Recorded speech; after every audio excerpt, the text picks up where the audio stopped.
Ask the Messengers, the program that deals with substance abuse, real people telling real stories. Hosted by Pastor Lester Lewis, co-host Charlize Wilkerson and Leroy Carey. Produced by David Humphreys. Where there is addiction, there is a chance for recovery. We're trying to help save lives on Ask the Messengers.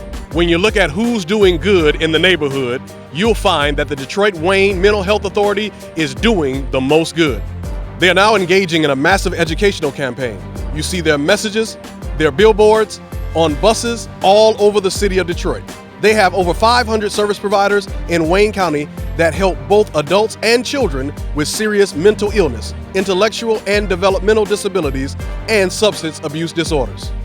Today, we're going to go in depth and speak with President and CEO of the Detroit-Wayne Mental Health Authority, Willie Brooks. He will tell us what they do, how they do it, and their approach to doing it, and how you or someone you love can get the help or the services they provide. And because our show deals with substance abuse, we are going to show you a couple of excerpts from their new 2019 video, which you can find on YouTube, that deals with recovery and substance use disorders. We also attended the 4th annual Opioid Summit, sponsored in part by the Detroit-Wayne Mental Health Authority. We will talk to a couple of Detroit-Wayne Mental Health Authority service providers like Access and the Black Caucus Foundation of Michigan. They have a youth program. And finally, we'll have a couple of real stories from real people.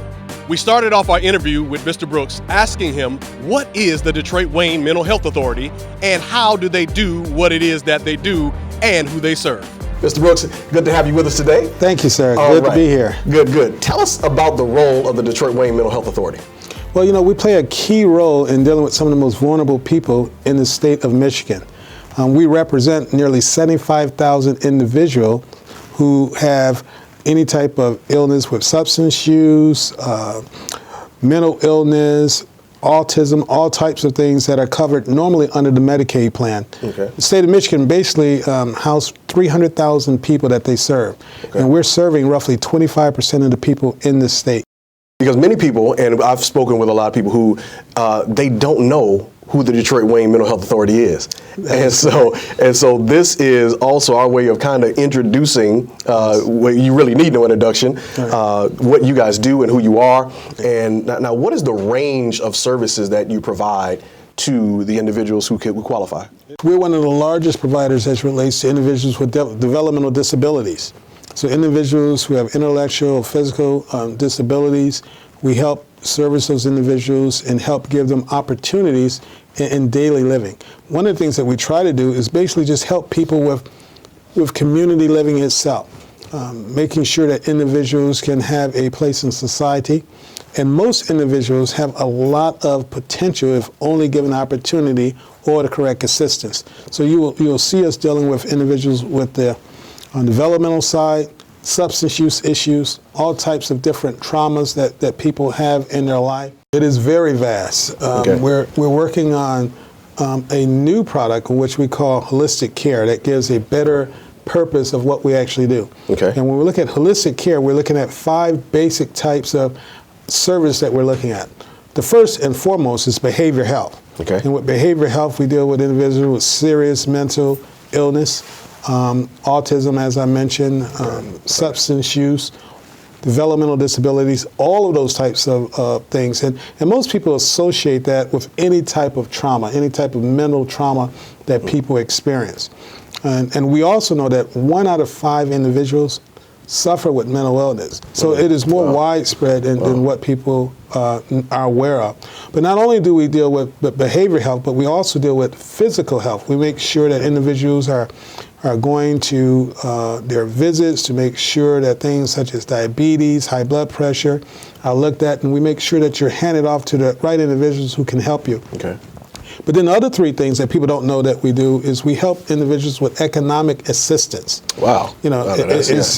It's more than just helping someone establish mental stability, but you also have to look at the fact that if they don't have a place to live, if they don't have transportation, if they don't have a job, all those things are critical. As a matter of fact, if you ask individuals what is the #1 concern, typically it's those economic issues. So we help out with all those things, social, economic, and even spiritual issues.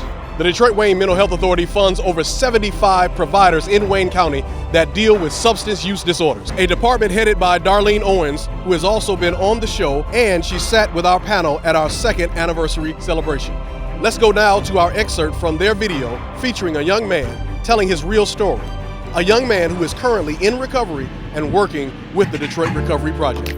22-year-old Marcus Edwards comes alive when he dances. It's his first love. It allows him to be himself and freely express his emotions and to celebrate his recovery after turning to drugs and drinking when he was just 15 years old after the tragic death of his mother.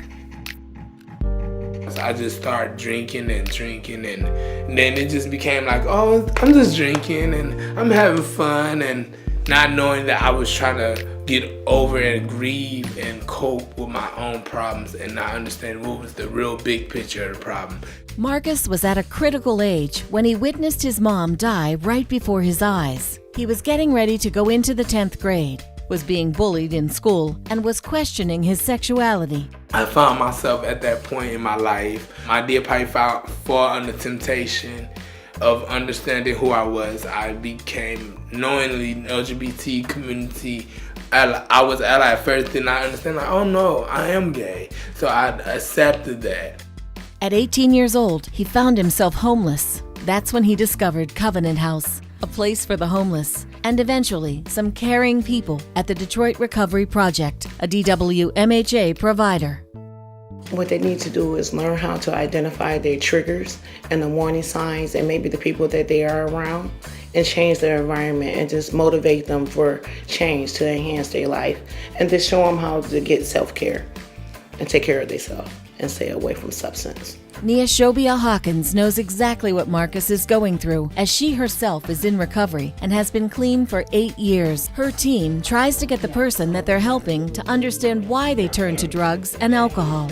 A lot of time, a lot of clients do not understand that it's trauma that really trigger them to self-medicate.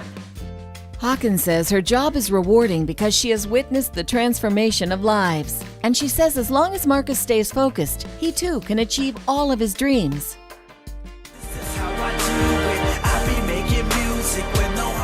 Marcus is feeling good about getting back on his feet, and he plans to finish his degree in dance at Madonna University. For now, he is considering becoming a peer mentor so he can help others in the LGBTQ community who may be struggling. We as the LGBT community, we feel as though we not accepted, we are done. We don't need to be accepted. We need to stand out. We need to be a strong force.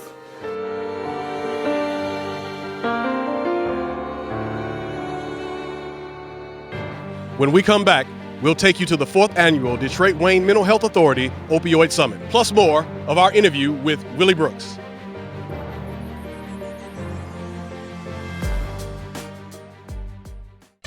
Hi, this is Tony from Expert Car Care on 8 Mile between Wyoming and Livernois. I'd like to welcome you to Detroit City, where the potholes are also Come on in for our $10 Spring and Sprung Make You Holler Pothole Safety Inspection. Come on in. I'm going to help you out today. Call me right now at 313-341-6666 and I can qualify you with our 90-day same-as cash plan. All you need is a checking account. Car repair comes at the worst time. Call me right now at 341-6666 for our 90-day same-as cash plan. After receiving a delinquent property tax bill for the 2 lots connected to my home, I was concerned. I didn't even know that I had a past due bill. I went down to the Wayne County Treasurer's office, and the staff worked with me to keep my property out of foreclosure. My property taxes became delinquent after I fell behind on my bills. Treasurer Sabri and his staff came to the town hall in my city and provided information about resources available to help me. At the meeting, I found out about payment plan options. Let us help you. Our goal is 0 owner-occupied properties getting foreclosed and going to the auction. Come down to our office at 400 Monroe in downtown Detroit on the 5th floor. Call 313-224-5990 during our normal business hours from 8 a.m. to 4:30 p.m. and until 6:30 p.m. on Wednesdays. Or email textinfo@waynecounty.com for assistance. Take the first step. Contact our office today. It worked for us. Changing an addict's life and providing support to the addict's family is the goal of the Live Right Structured Recovery Corps. Free yoga and spiritual recovery classes on Thursday, automotive maintenance class, and physical nutritional classes on Friday. Visit their new residential recovery resource center located at 27700 Gratiot Avenue in Roseville, Michigan. Live Right also accepts donations of cars, trucks, boats, and campers in any condition. For more information and a complete list of their events, go to their website at liverightstructuredcorp.com or call 586-217-5899. Life short, live right. We attended the 4th annual Opioid Abuse and Heroin Overdose Summit. We had a chance to talk to both service providers and real people who were part of the summit and on the panel. The work that we've done at Access, which is the largest Arab American nonprofit organization in the United States, is we've taken this initiative head-on in our community with the opioid epidemic. It's not the only issue that we deal with. We deal with all types of substances that people are facing, and what we do is we work with our community leaders to work on first breaking the stigma. That is one of our number one priorities, because it is the reason why so many people are not able to really know what is out there for resources and for help. And what we also do is we work with our community leaders on different types of educational resources. We have forums. We try to take on initiatives where we are always anywhere that the community is having any types of events. We're there, we're talking about the issue at hand. It can be as simple as just having a resource table at a fruit market, or it can go as to having a presentation. And we've also placed medication disposal boxes at our local pharmacies. And the reason why we did that is because many times the medication disposal boxes are at police stations, and sometimes people are just not comfortable going into police stations. So where we are is in Dearborn and Dearborn Heights, and it's a predominantly Arab American community. And for us, another part of our work is Access's doors is open to everyone. We serve everyone, but with the participation of Arab Americans. And we want to make sure that we are on the census, that we are on the ground, that people understand that we are a minority group, because we are considered white on the census, which makes it very difficult when we're seeking funding or working on researches and getting understanding of health disparities among Arab Americans. I attend Dearborn High School, and I am part of SADA, Students Against Substance Abuse, partnered with Access. And what we do is we spread awareness in our school to create a drug-free community. And we need to come together as a one community, because a lot of people don't like to talk about this, but sadly we have to. And yeah. So now, how open are the youth in the Arab community to talk about drug abuse and use and all that good stuff? How open are they? We are very open. As Mona said, that we at the Access, they provide a lot of programs, and anybody's welcome, so nobody can face this alone. I am here with Minu Jones. She is the CEO of the Black Caucus Foundation. Tell us the work that you guys are doing to help young people and substance abuse education. Okay, so Black Caucus Foundation, we are in 9 schools. We see 1,200 kids each week. We teach life skill education curriculum, but then in addition to that, we have a real special piece, and it's called Let's Be Real. It's an awareness campaign where we go into the schools and have our youth club coordinators. We have 2, Akil Eckford, he's 19, and then Christian Hall, she's 20. And they go in and they have real conversations with these students about the things that they have experienced, how they overcame them, and some of the consequences that came along with that. And then I've seen by doing that, the kids are really opening up and asking questions that they might not ask their teachers or parents. And so if we really want to help our kids, we have to engage them in the way that they are willing to accept it. So the Facebook, that's not where they are. Preaching to them, the teachers, that's not where they are. They're on Instagram, and they want to hear from cool kids. Right. They want to hear from kids that have gone through something and are open and authentic about their experience. They don't want a speech. I'm here with Akil Eckford, and he is going to share what he's doing with youth and substance abuse education. Come on, tell us about what you're doing. What I do with the youth is I go out to the schools and tell my story and tell the realness about the drugs and what the consequences are behind it. And I go out and just share my story, because as adults, sometimes they don't listen to adults. Sometimes they want somebody that's right there with them. So what I learned about going into the schools, you have to meet people where they're at. So doing that, you have to stoop down to their level a little bit and learn about them, and then that's when you conversate with them and talk to them about the consequences. And these are the things that I went through, and you could overcome it too. So you also talked about how parents ought to be aware of the times and what's going on. Can you talk a little bit about that? Yes. With parents just have to keep up with the times nowadays, because things are moving at a really fast pace. It's not like back in the day. Now everything is going microwave. You gotta pick up on it, and you gotta pick up with kids too, because once you pick up with the kids, the less hiding they can do from you. Now, have you seen that kids are more receptive to you as opposed to an adult, and why?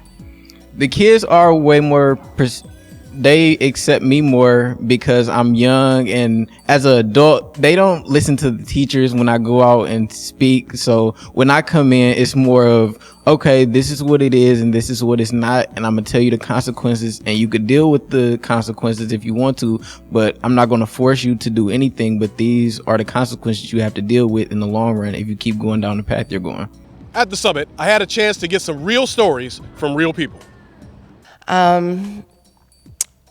I ended up relapsing August 6, 2017. I decided to try heroin one last time while I was on Vivitrol, and it didn't work, but the two people I was with overdosed on me, which scared me. And I ran back to treatment, and I completed, and I've been clean ever since August 7th, 2017. I have custody of both of my kids. I had so many warrants. I cleaned all that up, and I started just putting one foot in front of the other and believing that God sometimes gives his hardest battles to his strongest soldiers, and that I went through all this for a greater purpose than me, and to give hope, because I was so broken that I thought I was nothing more than a prostitute, and to be treated the way that I was treated, that through God and through the love of 12-step programs and my counselors and my therapist, I started to love myself again. And, you know, unfortunately, through everything that I've been through, I just lost the father of my kids to an overdose April 23rd due to fentanyl. And today, you know, I'm able to be strong for them and to be a mother and a friend and to be a peer coach and help those that are addicted, and to be a voice and to not be silent anymore and to not be afraid or ashamed. So April, thank you so much for your story, and she is just, I appreciate so much, and that's what this is all about. Ask the Messengers, real people sharing real stories. So Andy, if you could tell someone who's struggling right now with an addiction, give them a hope shot, what would you say to them? I would tell them you can do it. You know, you got to want it.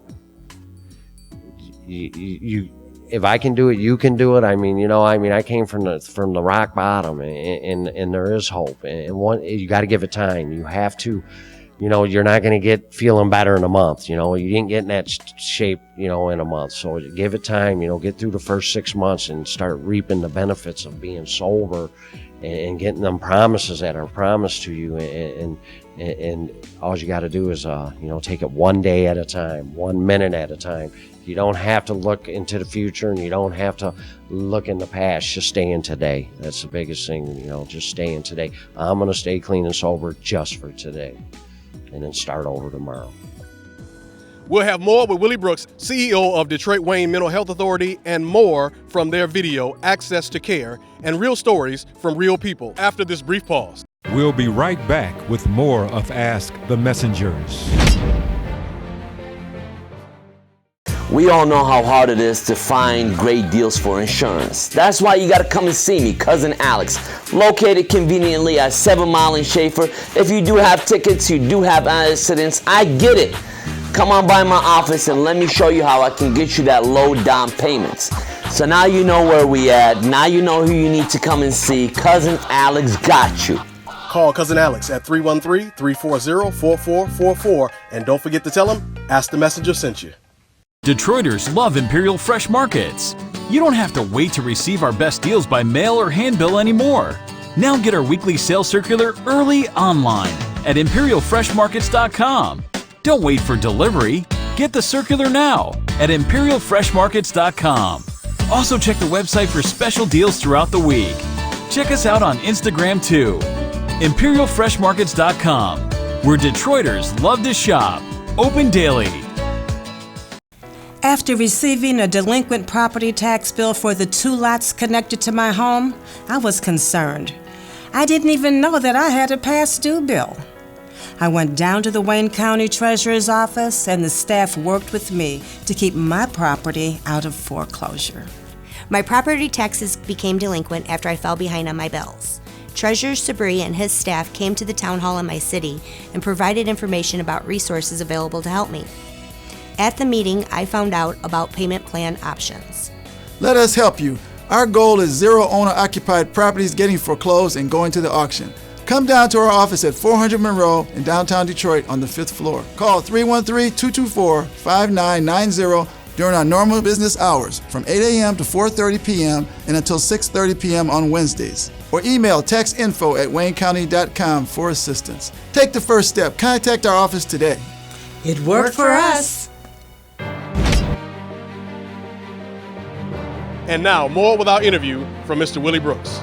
And so you have a compassion for people, and as a minister, and as a man of God, and as an individual, it shines through. Right. And so we see that in your heart. So in that, you have implemented something called system transformation. Can you elaborate on that? Well, system transformation is our way of having a direct relationship with the people that we serve. At one point, we were simply funding care. Okay. And we took it to another level. Instead of just funding care, we actually want to manage care. We want to be responsible for the care that's being administered. We don't want to hand off the responsibility to someone else. Okay. So now we have direct relationships with our providers, direct relationships with the people that we serve, because it allows us to take a closer look at things and to be personally involved, especially when it comes to helping lives. We want to make sure that we're right there on the spot and accountable. Before we continue our interview with Willie Brooks, we are going to go and hear some more real stories from real people who have been helped by the Detroit Wayne Mental Health Authority.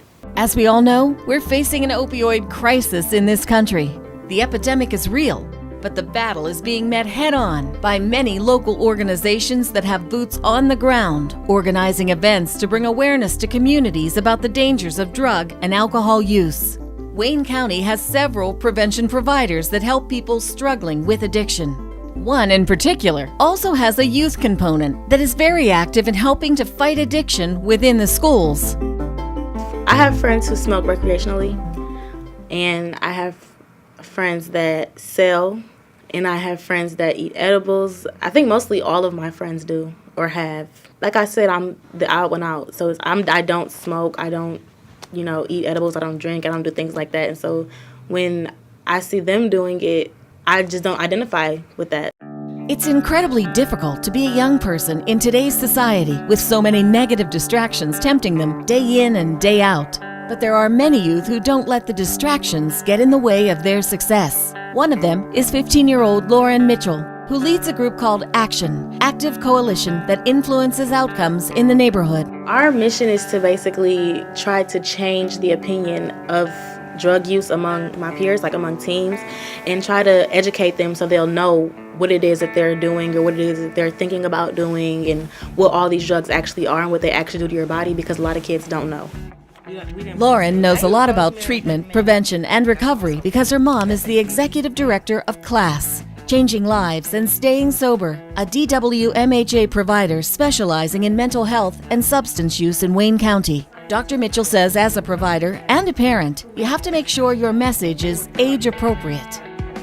It is very interesting and very scary, specifically related to marijuana edibles now that they're legal and kids are taking gummy bears. And so it is truly a different conversation, say, with my 8-year-old son than with my 15-year-old daughter. But with my son, it's very basic. It starts with empathy.